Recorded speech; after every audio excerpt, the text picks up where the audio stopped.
How to silence text messages at night. Hello everybody, welcome back to my channel. This is me, Bipin Bisnet, and today I'll guide you on how you can silence the text messages or the notifications only at night. Well, the process itself is particularly simple and easy, so let me guide you through. What you want to do is you can simply head over to settings and head over to the do not disturb option. So you can search in do not disturb and you can open it up, or you can scroll down your notification panel and you should be able to find the do not disturb option right here, and you want to tap and hold on it and tap on details. Either ways, once you open it up, you can see here for how long you can enable it and turn it off, but you can see the option that says add schedule.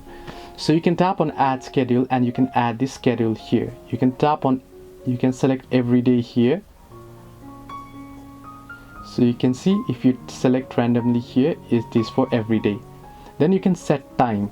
So you can tap on set time and you can start it from whether you want to start it from 10 p.m. to until 7 a.m. and then set your time, and then you can name it as well.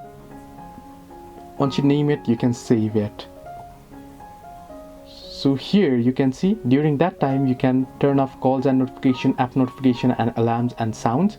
Similarly, if you want to enable app notifications, you can tap on it and you can enable app notifications during that period of time.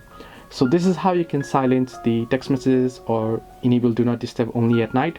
Hope this helped you. Do like and subscribe, and do not forget to leave a comment down below if you have any further issues.